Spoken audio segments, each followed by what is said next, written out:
First of all, I'd like to congratulate you on being a first-time home buyer, a new home buyer. It's exciting times. You move into your new house. You've worked hard to do it. You've saved your money, you've reduced your debt, and you've cleaned up your credit. Therefore, you are eligible to get a first mortgage. Now, all of a sudden, 2 weeks after you purchase your home, you start getting mail in your mailbox.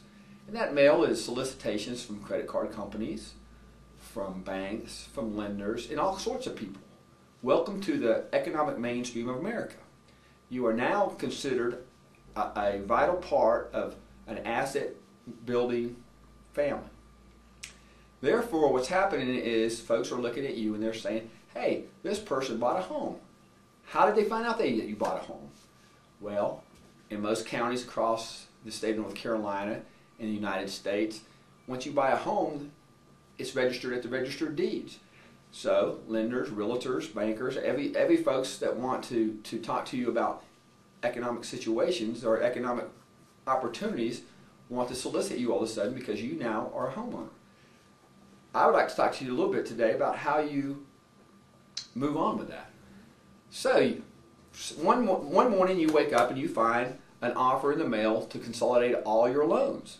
Let's say, for instance, let's just do an example. Let's say you're paying $300 a month to Visa, $400 a month for your auto loan, $200 to another department store, and you're paying your first mortgage or your mortgage of $900. This all comes to $1,800. That's a pretty big amount of money.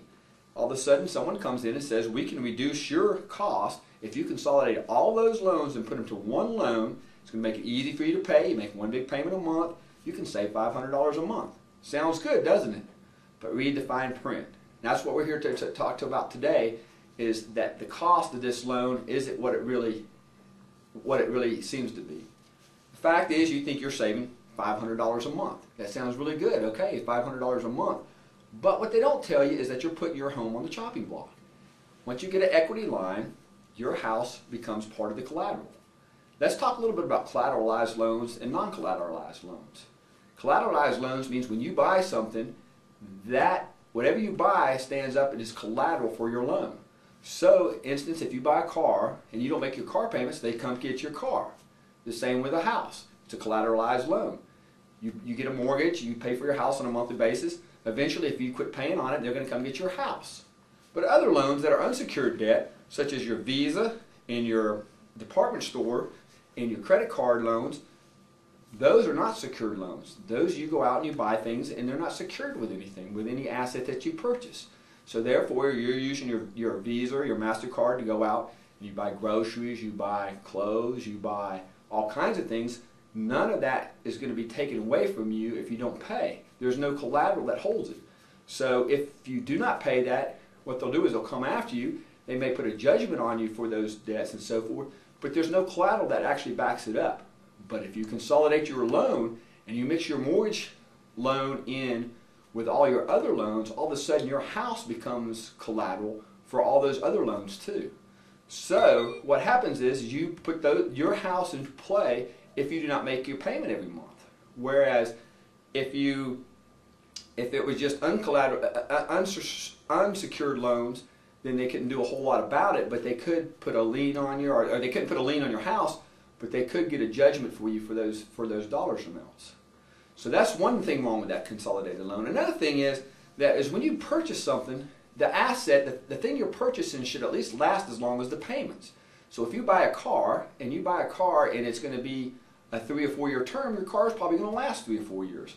But if you make that car 7, 8, 9, 10, 15 years, most likely you're going to go through 2 cars before you pay the first car off. So your asset doesn't match the length, the duration of the economic asset you're purchasing doesn't last as long as you're paying on it. So in essence, you'll be paying long after the asset is not worth anything anymore. So what you want to do is you look at, if you consolidate all those loans, sure you would make less of a payment every month, but in the long term what you're doing is you're taking those payments that you would normally make, let's say on a car, that would be 4 years, and you may be stretching those over 15 years. So you're paying for that car payment a lot longer, maybe 3 times as long as you would otherwise. It's very important that when you look at these situations, sometimes a consolidated loan will work in your advantage, but be very careful that you are making a wise decision and consult with folks before you do make those Consolidated Loans. This is Dan Kornelis with